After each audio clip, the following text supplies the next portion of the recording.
Okay, I am Diane Thomas. The name of my book is In Wilderness. This is chapter 1. This is where the book originally began before the prologue.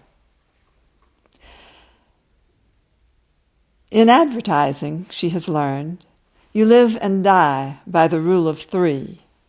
Less tar, less nicotine, same great taste. It's the same in life. 3rd time's the charm. The gray-haired gastroenterologist seated across from her behind his cluttered mahogany desk is Dr. Third Opinion, her last hope, who was supposed to sally forth and save the day. But Dr. Third Opinion has not sallied forth, has chosen instead to betray her, to align himself with Doctors 1 and 2 in his assessment that her pain and suffering come from her body's failure to assimilate her food. Not to put too fine a point on it, she's starving. Soon her organs will start shutting down. She's got at most 6 months. And there you have it. 3 strikes, you're out. What's its name, this thing that's killing me? She asks. Names matter. For a while they were her specialty, extracting from thin air the perfect single-word descriptor for a suburban subdivision, line of carpeting, or processed sandwich spread. Before names, she specialized in graphic design, logos, illustrations, and married her boss. After names, she got promoted to creative director. This doctor, like the other 2, tells her he does not know the name of what is killing her. Among all the colleagues, laboratories, scientists, and sorcerers her physicians have consulted, not one has come up with an answer. She is dying of a lack of information. Dr. Third Opinion sighs. He leans back in his creaky chair, stares past her into some middle distance to her left. 120 years ago, we used to tell people like you, patients we had no hope of curing, to go west, move to the country, take the grand tour of Europe, anything, a change of scene. After all this time, we can't do any better. Were they healed, the ones who went away? Hates her voice's horrid, hopeful whine. He shrugs. Who knows? I doubt most of their physicians ever heard from them again. On this thin thread of hope, she does something terribly uncharacteristic. On nothing more than a want ad, sight unseen, she buys an isolated cabin in a Georgia mountain wilderness and prepares to go there, presumably to die. And this is her last night in the city. Before dark, she gathers together everything left in the house, all the items she plans on taking with her, lines them up on her bedroom floor in the order she will pack them. Scattered through the house, it had all seemed a great lot, perhaps too much to fit inside her sleeping bag and backpack. But here, in front of her, it makes a small, vulnerable pile. Outside, the sun has not yet set. In these last weeks, she's grown acutely conscious of the lengthening of days. A car screeches to a halt at the end of the street, with a sound like fingers skidding on glass. She curls up in her sleeping bag, then lies there rigid. What if she wakes too ill to go? Hours before dawn, she rises, packs her belongings into the sleeping bag and backpack, loads them into her yellow Mustang, a car for a bright future. Her breath smokes in the cold air. What? Not actual memories, but memories she wishes she'd had. And she cries a little going past the quiet houses one last time. Driving up the freeway ramp, she experiences an optical illusion. For a moment, her windshield frames only the still dark sky, as if she is barreling straight into the stars. I wrote this book the first time. I could say it's been 35 years in the making, but that's not strictly true because I did put it aside. I wrote it the first time in the early 1980s when I was experiencing a period of extreme ill health brought on by a reaction to a popular broad-spectrum antibiotic. I was having two different kinds of seizures, which, since they weren't grand mal seizures, I couldn't identify. I didn't know what the problem was. I was so weak, I was virtually bedridden, and I was in constant pain. I was afraid, with all of this, that I was dying. None of the doctors seemed to know what to do. And so I would lie in bed and not do much of anything and worry about dying. Bill and I had not been married very long. We had been married about a month when this happened. And I have yet to ask him how close he came to leaving me or how trapped he felt or how anything like that. But he came into the bedroom one day where I was under the bedclothes and said, let's suppose for the sake of this conversation you are dying. And I went, And he said, if you were dying, what one thing do you want most to do before you go? I said, oh, that's easy. I want to hike the Appalachian Trail. And he said, no, this has to be something you can do. That narrowed the field considerably, and I skulked back under the covers and spent a couple days thinking about it. And then a couple days later, when he came home from work, I said, hon, you know that thing we talked about? I think I'd like to write a novel and set it in North Georgia, not far from the Appalachian Trail. And that's how it came about. I couldn't do any research because I had such terrible mold allergies. I was allergic to books. And if they were brand new, I was allergic to the pages, the inks on them, all this kind of stuff. So I had to be very careful what reading I did, and that limited my research. So I pretty much had to write purely from my own imagination and my experience of illness. So I got a spiral notebook, which I wasn't too allergic to, a lead pencil. I was allergic to ballpoint pens because they were plastic and they had ink. And I spent an hour every day writing.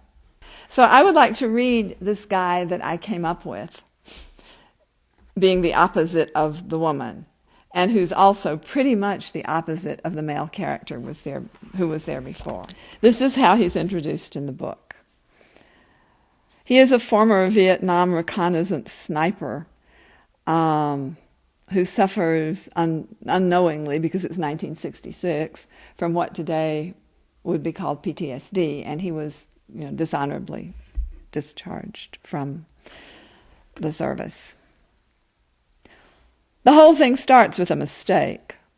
A redbird in the winter woods, and he's stoned on it already, acknowledging, of course, he's so wasted to begin with. He screwed up the day marks on his wall and set out thinking it's his birthday, Sunday, and it's cool to raid the dumpster at the grocery store out by the highway, bring back something to celebrate. Stale Slim Jims, package of smashed cupcakes. Smashed cupcakes with icing. Only, turns out he can't, because it's Friday, Monday, Saturday. Who the hell knows? And there's people there. Dog knows. Hightailed it down the backside of the mountain to sniff her own kind, get a little doggy hump. Won't do her any good. Dog, somebody somewhere loved you so much they spayed you. Live with it. So here he is, alone up on this ridge, whacked out of his gourd under a heavy sky, and the air tasting like snow's coming before nightfall. And here's this red dot bobbing so close he can reach out and grab it. Except dope fucks with your depth perception, and it's not a redbird after all. It's some city bitch trudging along the trail way down below in what Meemaw used to call a Sunday coat, and prissy little fur-topped boots, and dragging what looks like a giant turd behind her. What's she doing here, so far back in his woods? She's like some fairy tale, poetic vision acid trip, phantasmagoria of the month. Phantasmagoria, yeah. Old Professor Beckman would be proud. Danny pinches out the joint he's held cupped against the wind, drops it in the pocket of his torn fatigue jacket, moves soundlessly to keep her in his sight. Looking back, he will recognize this moment as his first act of commitment. For now, the reality of her blows his mind, her substance, her sheer suddenness, like the first time you get sent out, how it hits you that you're really there, and you're so scared you see, hear, taste, smell everything at once, all of it, not just what your eyes are trained on. The wind and where it's coming from, the bugs, the snakes, the shit-stink gook jungle muck under your feet. From then on, you're always keeping track, watching, listening, sniffing the air, shaking it all up together like some bar drink in your head to figure what of it might kill you. You get good at it so you won't die. That's when it starts to feel good, that danger standing all your nerves on end. Feel good in ways you never say. Like Pawpaw with the squirrels and deer, you move in close enough to hear them breathe, then closer. So close you see the small muscles in their faces twitch, smell what they ate for dinner, or if they got lucky in the middle of the night. Given time, people lay out their whole lives in front of you without a clue you're even there. You watch, always, with a degree of awe. And if you're Danny, you don't quit watching, not even when they send you home. You stalk everything that's human till you think you're better off with the wild animals, so you set up house with them. Then one day, here comes this red thing, and there's this cosmic coincidence of you thinking you've turned 20, only you're a few days off. And there she is, and here's you watching her, and it's like you got a birthday present straight from God and Jesus, who fucked the day up same as you. She glances up to where a pair of buzzards circle high as angels in the pure white sky, and turns her face up to the birds as if she's basking in the sun. "Hi, babies," she says. "I'll leave a window open. You can pick my bones." You don't feel for them. You're there to figure out what's going on and take appropriate measures. That's all. When she gets to the cabin, she jerks the sleeping bag onto the porch, takes a key out of her Mars bar pocket, turns it in the new brass lock. The front door sticks. She shoves her brittle shoulder into it, once, twice. It gives. And Danny is surprised to find relief, to feel relief where he is not supposed to. Later, in twilight, he moves behind her down the privy path. When she doesn't shut the door, he turns his back. There are some things he doesn't need to see. Yet he can't help but hear the same dark sound as Meemaw in her piss pot when he was a little boy. His familiar tears come then, silent, constant. They slide down gullies chapped raw by their predecessors running to his beard. She's come here to die. He's known it since he stared into her face back on the trail. For a little while he fooled himself into a kind of future. Someone to watch. Some place to be. Now it's gone. He should leave before the snow starts.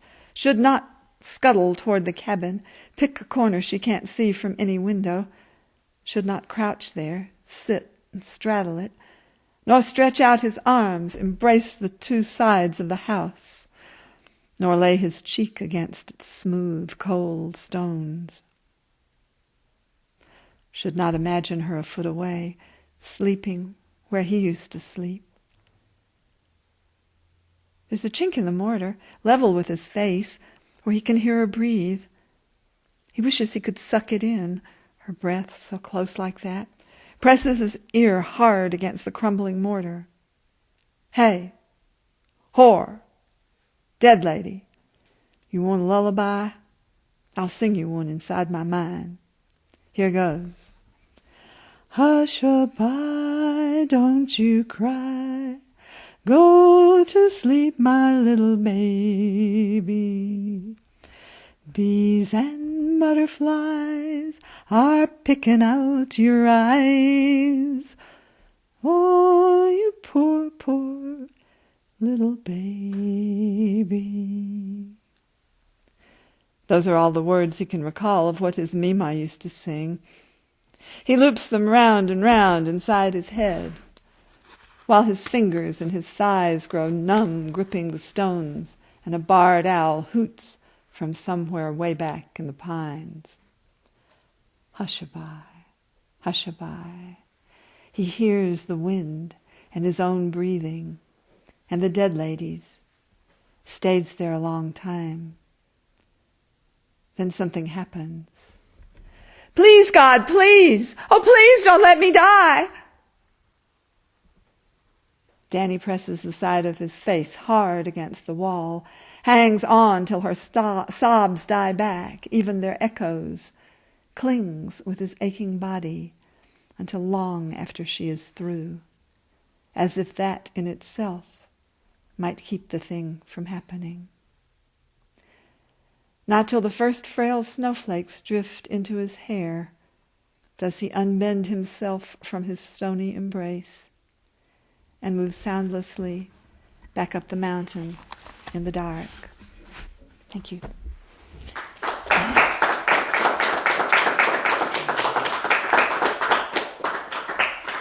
Okay, questions? Anybody? Yeah. I have a question. First, I wanted to tell you how much I enjoyed hearing that. Thank you. It's just really wonderful. I have a question about that white glove that she takes off. Uh-huh. I'm just curious. It's such a great detail. I'm just curious. Did that come early in your writing, or did it come draft after draft? She always had. It's the kind of detail which just shows how fully you know that character. Oh, okay. I think she always had gloves on because it was February and because it's at the very end here it snows, so the weather was cold even in the day and even in Georgia, it was the mountains. So she always had gloves on. And, she's, I think that was always there. She's rather fastidious and she's very urban, and dressing appropriately was a big deal for a woman at that time. I mean, she was managing an advertising agency. It was 1966. So she had to be very careful of all that she did. So she would wear gloves and she would pull it off, and that's how it came. And thank you for bringing it up. Nobody ever has, but it does indicate a fair number of things about her. Anybody else? You became aware of this type of illness through your own experience. Right. And you researched the chemical reaction. I had the illness. Unfortunately, I didn't have to research it. I had lived through it. And I honestly, I think it was a kind of an exorcism the first time I wrote it. I took my symptoms and I gave them to this fictional person, and it's like saying, symptoms be gone. So I didn't have to research that. But I did, when I picked the manuscript up again, and there was a different male character, I did have to research PTSD, and I did that fairly extensively. I've got a whole shelf of books by Vietnam veterans and books about how to treat PSD and what the characteristics are and all this kind of stuff. So by then I was better enough to do research, and I did have to research that. Another question? I was just wondering, is there some point in the book, because I haven't read it, Uh-huh. but Margaret really enjoyed it, Okay. and so she told me some little things here and there. Uh-huh. I'm just curious, is there any time in the book where she actually does find out what's ailing her? Or not at all? She doesn't really find out. The closest she comes is realizing when she's gone to this place to die that she's really not exactly dying on schedule. As a matter of fact, she feels better. And before too long, her food starts running out. So she feels well enough to actually hike in, to get her car and then drive into town and run errands and drive the car back to where she parked it on the road, by the road that leads, the trail that leads back. And she realizes that she doesn't feel well in the town, and she throws up. Every time she goes to town, she throws up when she gets back. But she never really connects the two, because so few did connect. So few people did connect that sort of thing that early. I was not diagnosed with it until, 1980 or 1981, and I didn't get it until 1979. So she doesn't know. The reader, if the reader reads the author's note in the back, will know at some point, but not necessarily. Other questions? I love questions. Come on. Yeah. Go ahead. The first sentence that you read to us was really, really good. Well, thank it was you. just good as a sentence, and it just pulls us right into your novel. Okay. Other questions? Yeah. Just a comment. I love the image of the man hugging the house. Oh, good. Yeah. That's just a really striking. It's both unusual, unexpected, and yet it works. I mean, I believe it. Yeah, good. I actually sidled up to the corner of something. I can't remember what corner it was, because this is in the newer version. So it's something out here. Maybe I got outside and, this is actually physically doable, so I'll use it. But I liked the idea of him with the cold stones in his cheek against him, because he can find no warmth in his life, at this point. There's no warmth in his life except the dog. And that's sort of where that came from. Jack, you look like you want to ask something. I was saying about when I read it, I harked back to when I read Thomas Wolfe's, Look Homeward Angel. And he captured Asheville in the morning so beautifully in that. Oh. And I hadn't been in Asheville in the morning. I thought, God, this is it. And then you captured the mountains so beautifully. It was the smell and the feel. You had to have been. Sometimes I think you have to have been there to get that feeling that you captured too, like he did in Asheville. Now, I hiked around there, and we lived in the mountains for several years before we moved out here. We lived in one of those resort/retirement communities that were so prevalent, particularly in the South. They built up during the 70s. And if you read the book, read all the way to the end of it, you'll see that this even kind of figures into the book. But and my present novel is set in one of them, But I've always loved the mountains. I lived in Atlanta. I was about an hour and a half, 2 hours away from them. I didn't get to them very often. If I went to the very northern reaches of Atlanta, as I sometimes did in my work to call on clients, I could see the mountains, misty in the distance, calling me, and I was here in the city doing this grungy business writing. So, I do have very deep feeling for them. When's your next book coming out? Gosh, I don't know. It usually takes me about 10 years to write one. You mean I've got to wait 10 years to read another book? I've been working on it a couple of years, so. Is it possible to buy one of your books tonight? Yes, it is. That's what I thought. It's very possible. I've got them. And they normally retail for $26. Here I am selling them for $25. I would sell them for less, but for every book that you buy tonight, I will donate $5 to the library. Okay. So Julia's back there clapping. Did you brought the books or you got them with you? They're here. Yeah. Other questions? I think that Bill is giving me the list. So I think that's it. And you've given me a wonderful lead-in. I will be sitting. Where am I going to be sitting? Where did the table go? Right over here. Yeah, with the books on it, oddly enough. I will be back there if anyone wants to buy a book. And I thank you so much for coming. This has been great fun for me. I hope it has for you. Yes.